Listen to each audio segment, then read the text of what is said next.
السلام علیکم۔ باتوں کا سفر میں خوش آمدید۔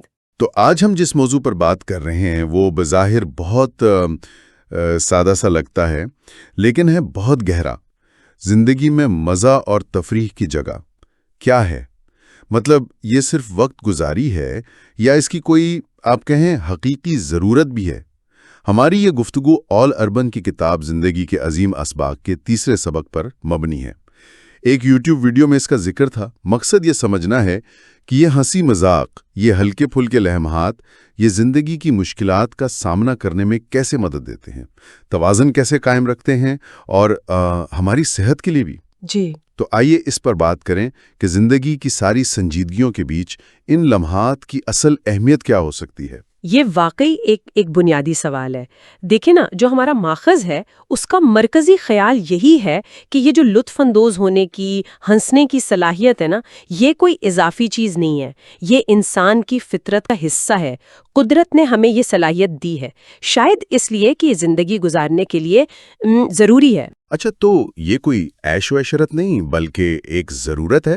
ماخذ تو یہی کہتا ہے کہ فطرت نے جتنی نعمتیں دی ہیں ان میں مذاق کی صلاحیت بھی شامل ہے۔ لیکن پھر ہم اسے روزمرہ زندگی میں اتنی اہمیت کیوں نہیں دیتے؟ شاید اس لیے کہ زندگی، جیسا ماخذ بھی کہتا ہے، مشکل ہو سکتی ہے، کبھی کبھی بہت ناخوشگوار بھی۔ تو ایسے میں ظاہر ہے سنجیدگی حاوی ہو جاتی ہے۔ لیکن یہی وہ مقام ہے جہاں مزہ اپنا کام کرتا ہے۔ یہ اس بوجھ کو ہلکا کرتا ہے، ہمیں اپنے ہوش و حواس میں رکھنے میں مدد دیتا ہے۔ اگر ہم صرف سنجیدگی کے بوجھ تلے دبے رہیں تو شاید زندگی کا توازن ہی بگڑ جائے۔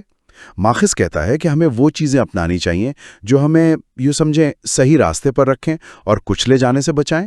اچھا، اسی سلسلے میں مصنف کا اپنا ایک تجربہ بھی بڑا دلچسپ ہے۔ وہ بتاتے ہیں کہ جب وہ اپنی کتاب پر کام کر رہے تھے، بہت زیادہ ذہنی دباؤ میں تھے، تو ایک فون کال آئی۔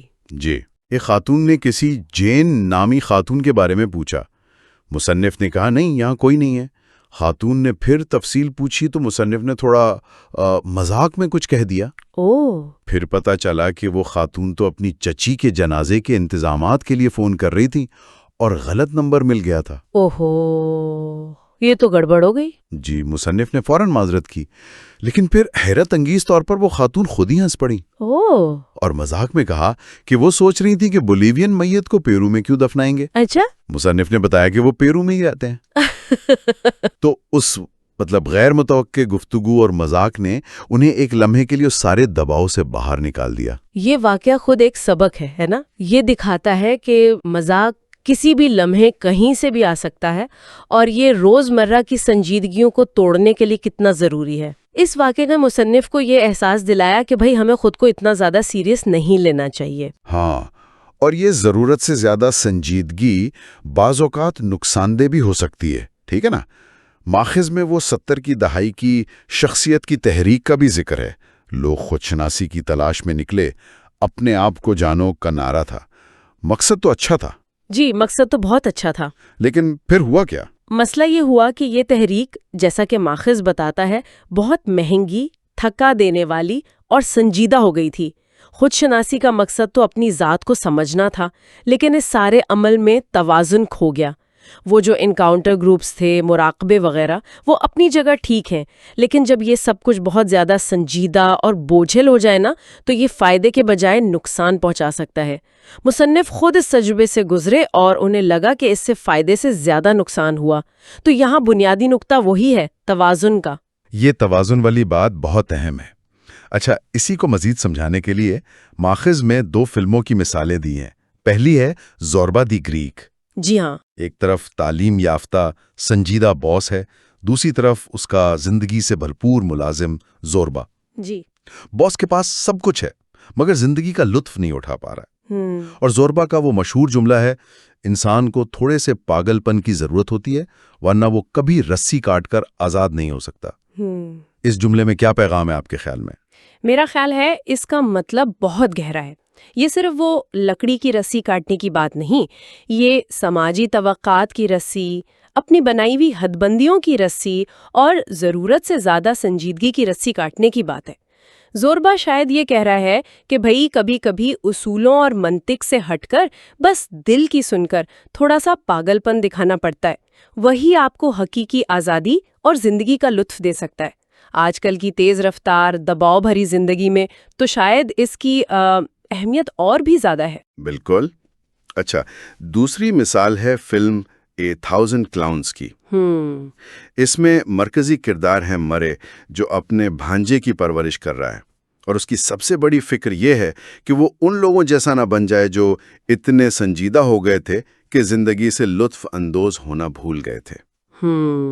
وہ چاہتا ہے کہ اس کا بھانجا زندگی پر ہر چیز پر ہنسنا سیکھے۔ تو یہ دونوں کردار زوربا اور مرے ایک ہی پیغام دے رہے ہیں نا؟ ہاں، کہ زندگی کی مشکلات اور چیلنجز کو ماننا ضروری ہے، لیکن اس کا مطلب یہ نہیں کہ خوشی، ہنسی اور لطف کو چھوڑ دیا جائے، بلکہ جیسا مرے کہتا ہے، زندہ رہنے کا طریقہ ہی یہی ہے کہ زیادہ سے زیادہ ہنسا جائے، اور یہ ہنسی کوئی باہر سے نہیں آئے گی، ہمیں اسے اپنے ارد گرد تلاش کرنا ہوگا۔ مرے کے الفاظ میں ہمارے ارد گرد کارٹون چل رہے ہیں، ہمیں صرف انہیں دیکھنے کی ضرورت ہے۔ مذاق ہر طرف ہے، بس نظر چاہیے۔ اور یہ صرف فلمی باتیں نہیں، ماخوذ ہمیں اصل زندگی کی مثالیں بھی دیتا ہے۔ مصنف کا ایک دوست ہے، اسٹینفورڈ سے پڑھا ہوا، بہت گہرا اور روحانی انسان۔ اچھا؟ جی، لیکن جب کوئی اس کی تعریف کرتا ہے یا ماحول سنجیدہ ہونے لگتا ہے نا، ہاں، تو وہ جان بوجھ کر الفاظ الٹے بولنا شروع کر دیتا ہے۔ اس سے وہ سپرمین کال کہتا ہے۔ سپرمین کال؟ جی، اس سے ہوتا کیا ہے، ساری گفتگو کا رنگ ہی بدل جاتا ہے، سب ہنس پڑتے ہیں۔ ایک بار تو اس نے بڑے سنجیدہ بزنس مینوں کے سامنے یہ کیا، وہ لوگ پہلے حیران ہوئے، پھر 5 منٹ تک ہنستے رہے۔ یہ تو بڑا غیر معمولی لیکن مؤثر طریقہ ہے تناؤ کم کرنے کا اور لوگوں سے جڑنے کا بھی۔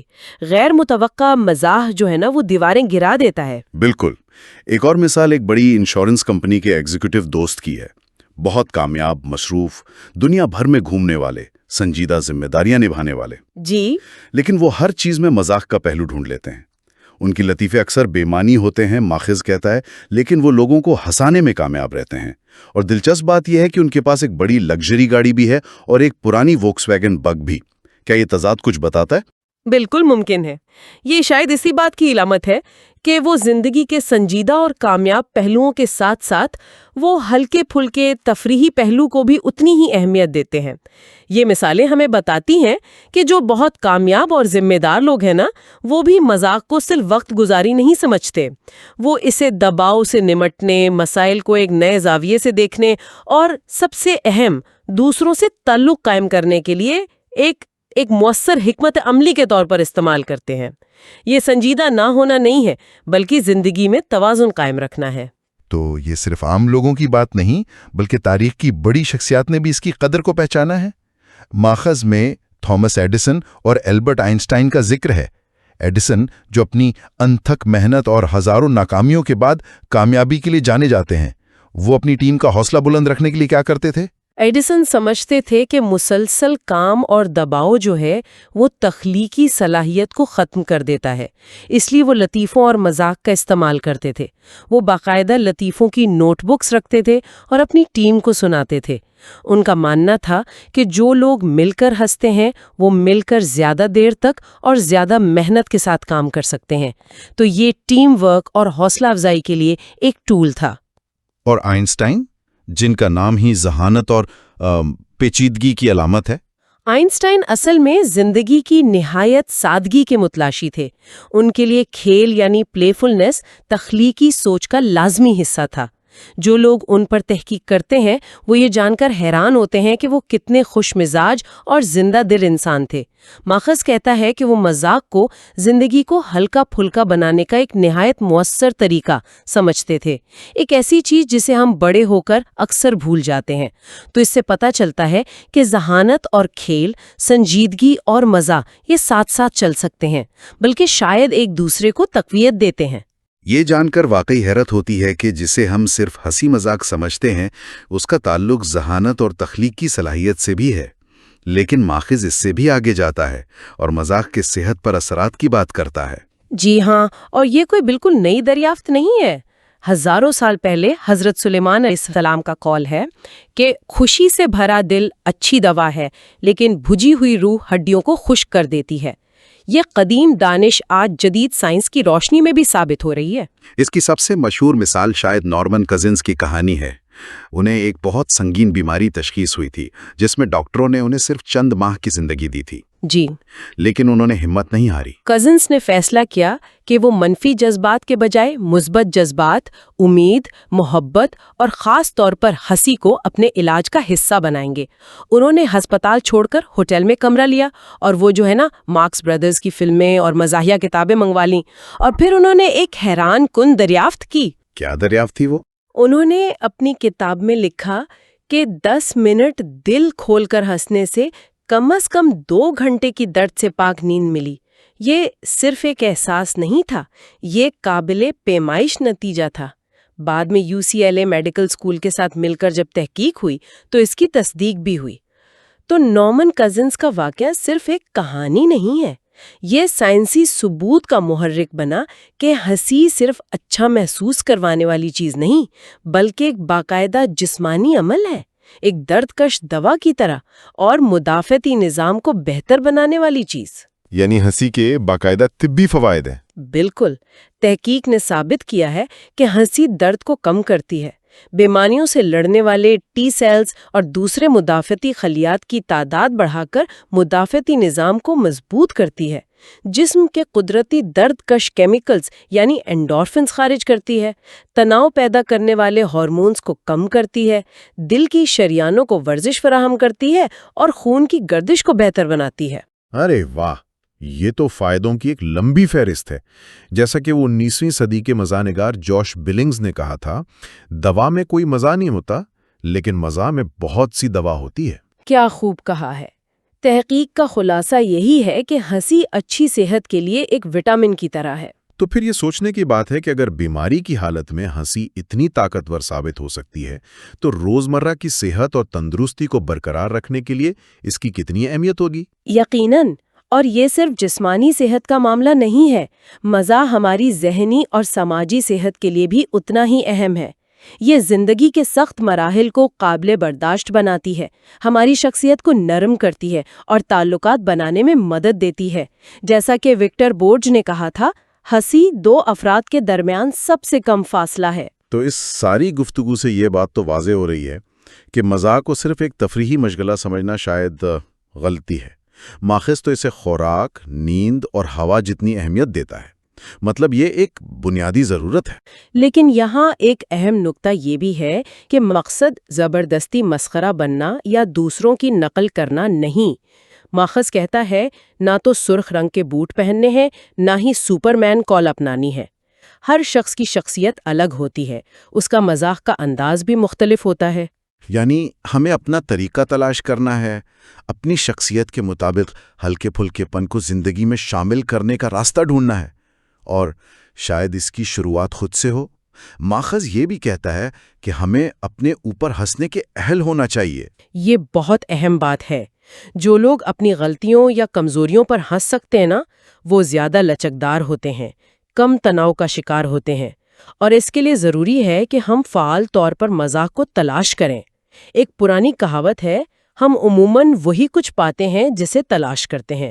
اگر ہم دن بھر میں مزاح، خوشی اور مثبت پہلوؤں کو تلاش کرنے کی نیت کریں گے تو وہ ہمیں ملیں گے بھی۔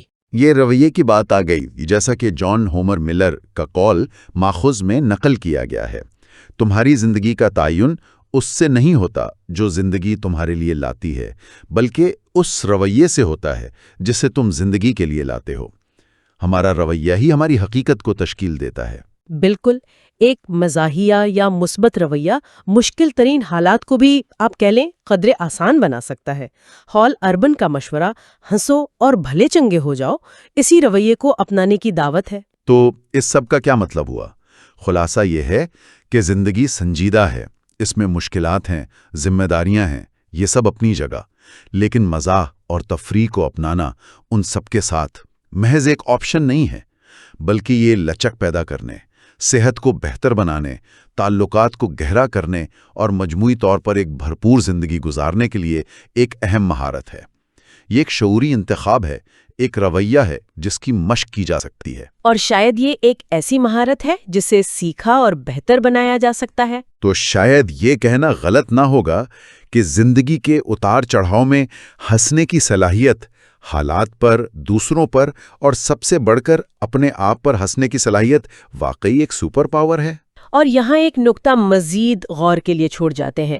اگر ہنسی انفرادی صحت، تخلیقی صلاحیت اور مسائل حل کرنے کی صلاحیت کے لیے اتنی اہم ہے، تو ذرا سوچیں کہ ہمارے معاشرے، ہمارے تعلیمی نظام، ہمارے کام کرنے کی جگہیں، یہ سب کیسے تبدیل ہو سکتی اگر وہ منظم طریقے سے مذاق کی قدر کریں، اگر اسے صرف برداشت نہ کیا جائے بلکہ فعال طور پر فروغ دیا جائے۔ کیا اس سے ہم مجموعی طور پر زیادہ صحت مند، زیادہ تخلیقی اور ایک دوسرے سے زیادہ جڑے ہوئے معاشرے نہیں بنا سکتے؟ یہ واقعی ایک اہم سوال ہے اور اس پر ضرور غور کرنے کی ضرورت ہے۔ آج کی گفتگو کو یہیں سمیٹتے ہیں۔